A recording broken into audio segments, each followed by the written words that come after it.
Hello guys. I don't even know where to start. This day and age in this world is pretty crazy what is happening, and I'm gonna start free flowing right off the bat. And basically all the shit that is happening right now as of 2025 of 25th of July is like I just I just want to give you my experience on the worldview that I see. So basically, what I see is I see an old consensus that is clashing against a new consensus. What do I mean? We have people on Jubilee admitting openly that they are fascists without any shame, and they use it in the same conjunction as blacks used the N word to each other to remove the power of it. So nowadays, the conservative right, especially on Jubilee, they love to admit and say, hey, I'm a Nazi. So that basically, by saying that and owning your shit, so to speak, they are removing the power from the liberals who indoctrinated general society up to a point, and I wouldn't say even the liberals, I say the elites, because it is a problem of the elites. They indoctrinated us to such a degree that without owning your shit, there will never be a consensus change. But what in the last 5 years happened with X, with Twitter, and all the stuff that you see online, that the common consensus that we had before 5 years ago about the Second World War, for example, about the Jews, is now shifting and turning to a 360-degree angle. We have revisionists, World War II revisionists like Mertermate, and a lot of other people that are some sort of back of changing the consensus of the Second World War by debunking a lot of things, by giving another perspective about the Second World War, because usually what we knew 5-10 years ago, it was only like that the Jews have been slaughtered and that the Germans were purely evil. But we never saw a second side of that spectrum, and we saw movies that have been coming out, such as Schindler's List, for example, that who was the publisher, who was the actor? It was Steven Spielberg, and he is of Jewish ancestry. So basically, he's a Jew. So basically, the whole narrative was only one-sided. And 5 years ago, some people started, no, actually longer, but the whole consensus is changing now. And the major conflicts that we see is basically, and that's something that I really thought about in the Jubilee video, is more that when Connor, this guy named Connor, admitted that he's a Nazi and that he's a white fascist, actually what really happened is like those people argued against each other, but they didn't share the same story. Their perception of the reality that took place is completely opposite. And it's basically they're in front of each other, confronting themselves, arguing, fighting, whatever, but they share two different stories. They can't even agree on general terms. For example, you have one worldview. You have the worldview of Mehdi Hassan that sees like Nazi fascism. They mass slaughtered the Jews. They were purely evil. They are racist and stuff.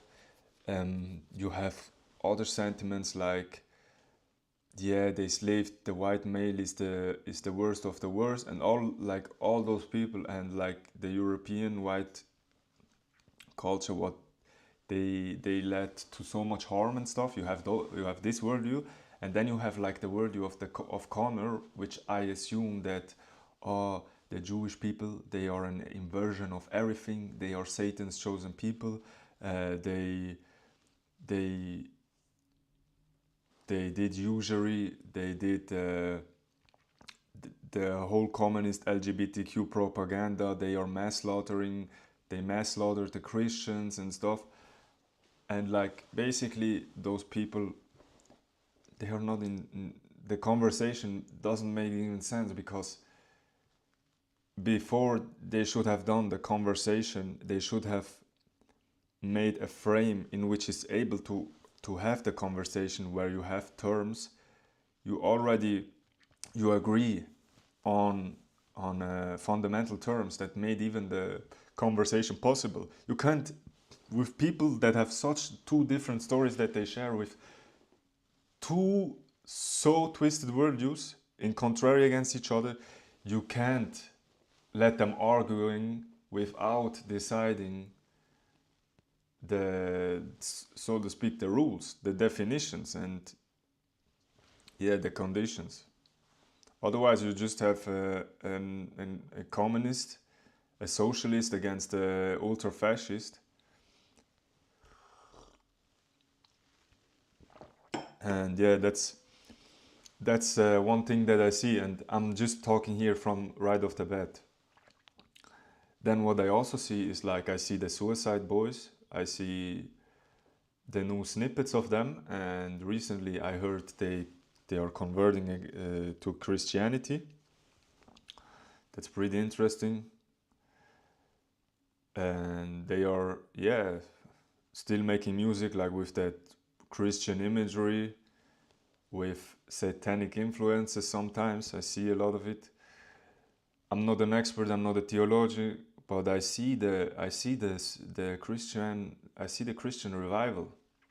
It's so crazy when you look at it. But basically, Suicide Boys admitting that they're Christians. Then you have like you have South Park. I mean, the recent episode, South Park season 27, where Jesus appeared, and of course, yeah, is it mockery? Isn't it mockery? Yeah, it's some sort. It is mockery, but it is saying something that, or Kanye West even. They are saying that the consensus is starting to shift. A lot of more people are starting to become religious, come back to Christianity. And that is really interesting, because look, I was born in this secular world where we, for example, when you look at the state, the Constitution and all the stuff, I think Thomas Jefferson wrote the Constitution, and they separated religion from the state, but they still took morals that they had from Christianity and put it under the Constitution, just without worshipping religion on a mass. And then I was born and raised like 1998, and basically I just saw the world of secularism, feminist rights, LGBTQ, the pride, all the woke stuff, and it's so funny, like how South Park predicted right now that the woke is dead, and it made Cartman really angry, because the woke is dead, and Cartman from South Park, he's the most based person. So basically, he's always on the contrary of the public consensus, what is happening at the time, and to revoke, to trigger negative emotion, and to enrage other people, he is that bigot, that racist, that fascist. So, but now that the tide switched, and like even people right now are publicly admitting that they are fascists, that they are anti-Semites and stuff. Because since the recent consensus, the whole meaning of it changed. That is also something that we have to acknowledge. And like people like Mehdi Hassan, they didn't acknowledge that. They don't see that. Their worldview is still 5-10 years ago. They didn't kept up with it. Donald Trump is not keeping up with it. He is too old and too dumb. And also Donald Trump, his three major problems of Donald Trump is he has an ultra narcissistic personality. Then the other one is, wait, I want to get that clear for you guys.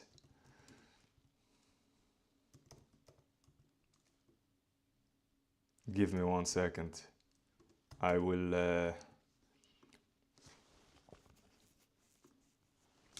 I know a Swiss psychiatrist.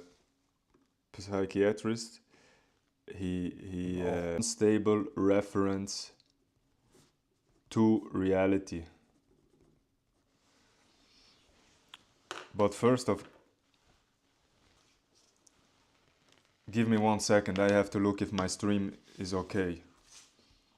So otherwise I'm just doing that for nothing. So you give me 1 second and then I will straight continue.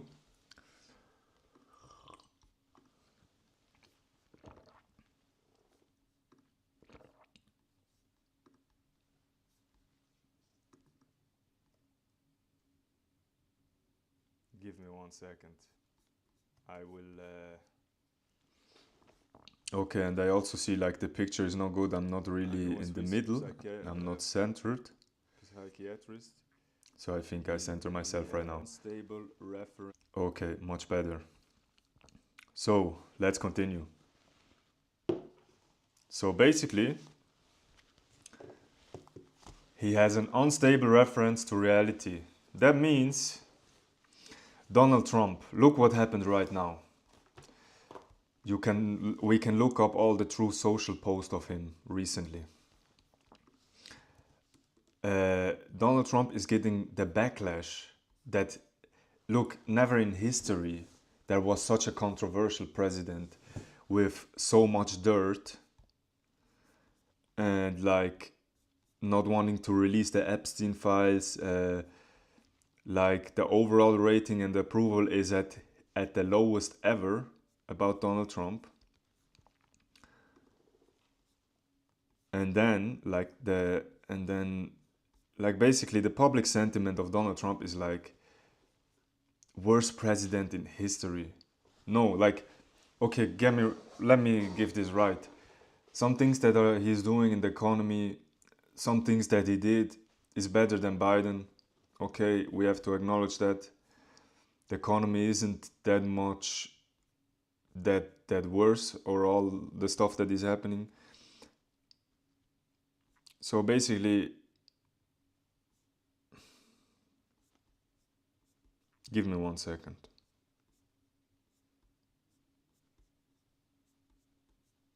Okay, fuck it, I will get it off my bat. So not everything that he did, and especially in regards to the economy, is too worse. It's actually good right now. We see improvements somehow. So we can't bash him on that side, but like scandal-wise, he's one of the most awful presidents that we ever saw. But besides that, it's like the approval rate is at its lowest that it's ever been, and there is where his personality trait comes to show, the unstable reference to reality, because you see the true social posts of him, like the approval rate is at its highest, we have the best, I don't know, like I want to get the post right.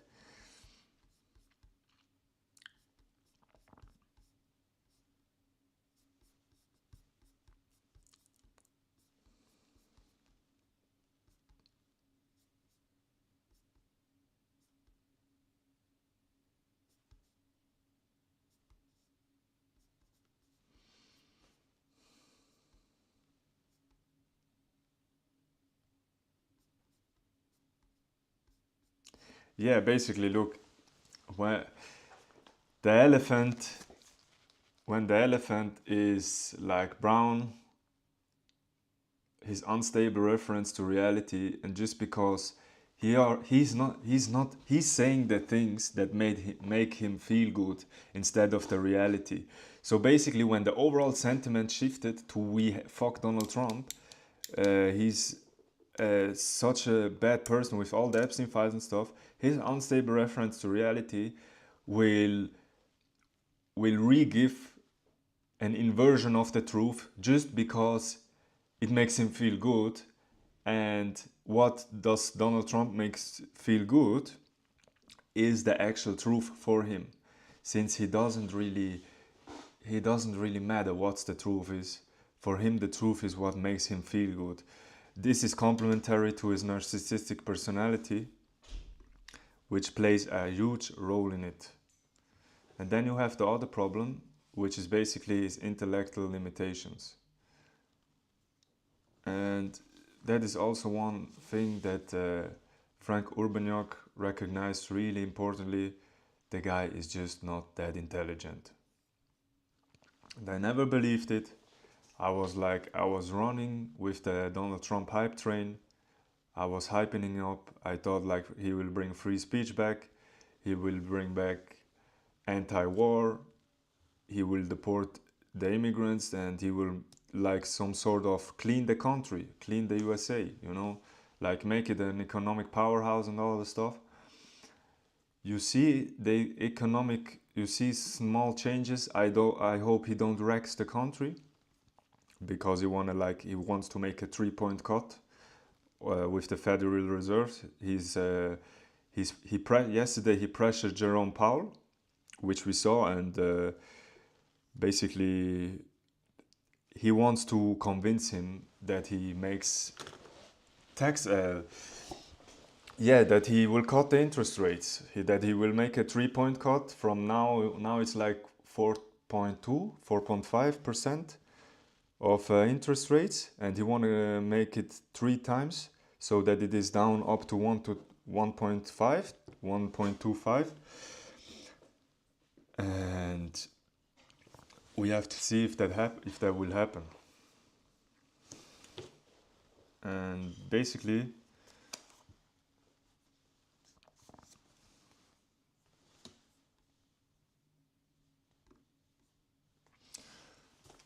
because the problem is like,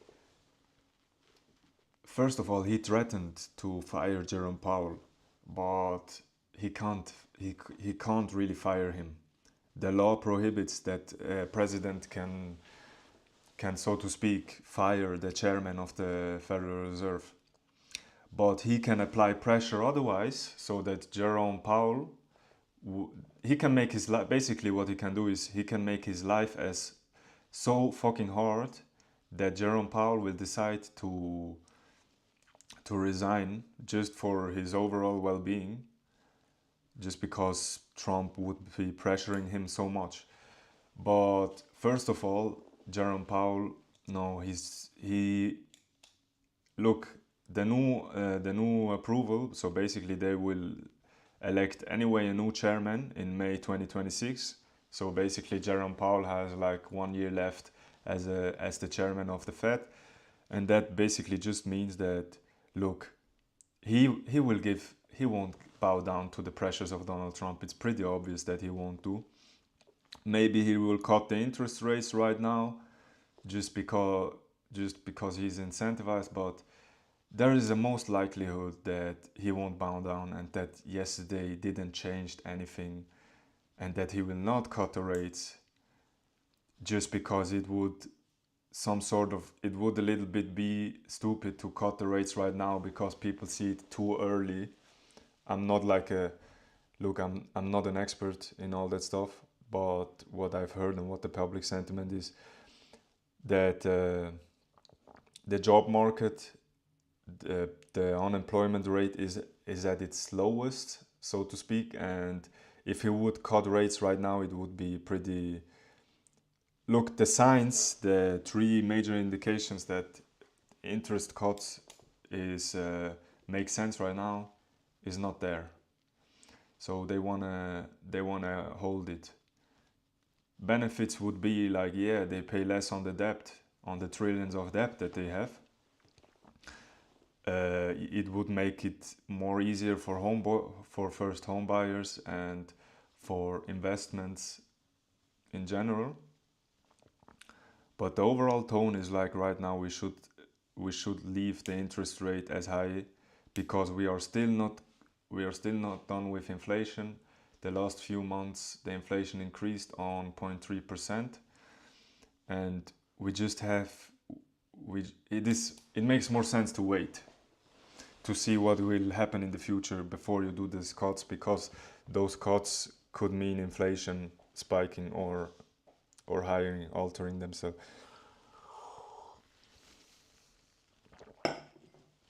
So we have political scandals worldwide, we have a consensus that is shifting, we have a world that is upside down, and all the events that are happening right now. And to be honest, guys, the episode of South Park yesterday, it really shocked me. I mean, I never saw something similar like this. Okay, South Park is known for mocking all different sorts of people. You have the gay fish Kanye West, you have Allah that has been mocked. Uh, Basically, every religion has been mocked on South Park, and all public personas. But Donald Trump is being mocked, and in a way that he's now president and getting mocked to this degree, to this type of degree, basically is one of the craziest shits that I ever saw. And it's funny because Donald Trump recently passed a law against AI. So basically, when you have the law means some. Let me lie on this.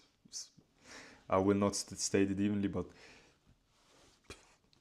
actually, I will look that up.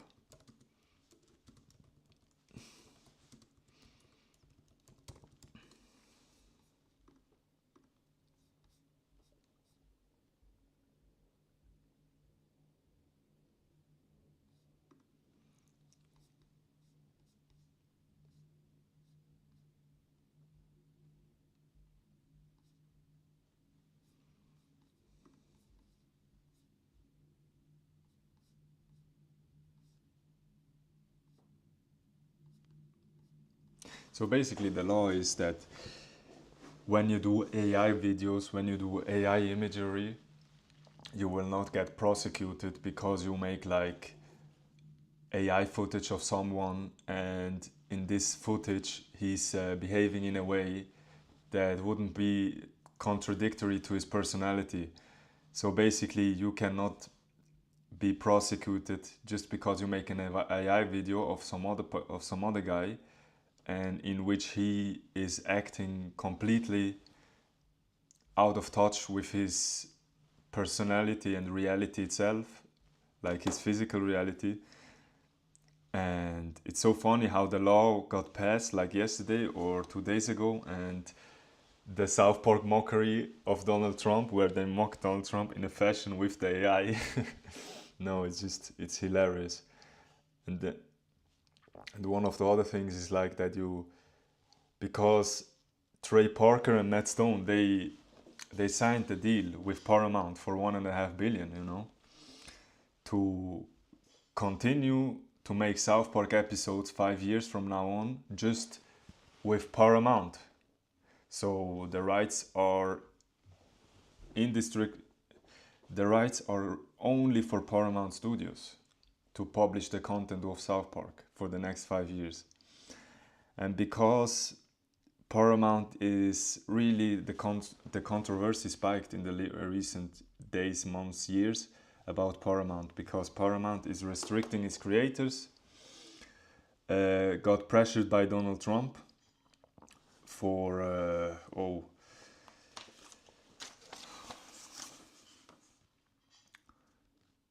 that I need to look up.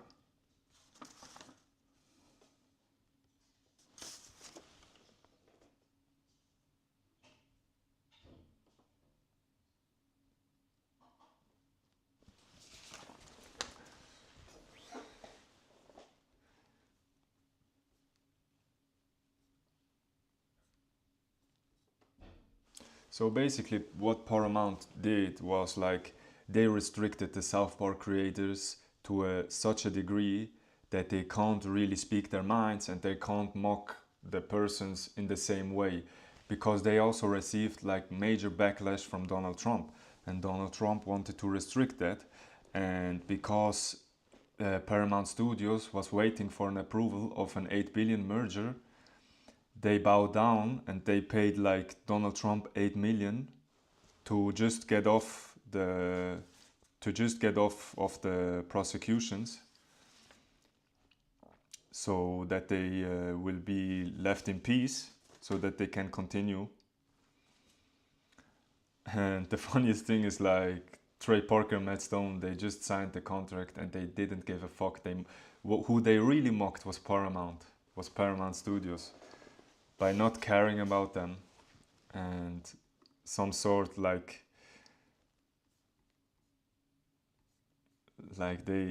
they clashed both sides with one fist, or I don't know how to say that, and it's fucking crazy to see that.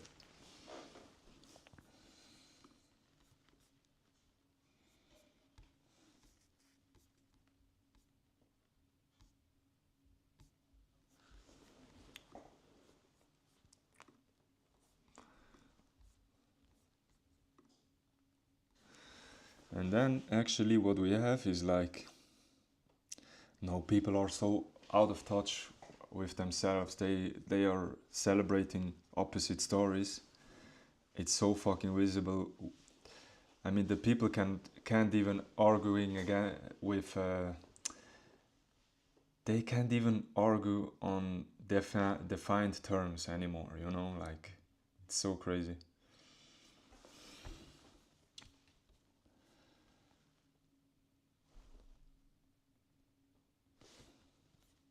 Yeah, that was it.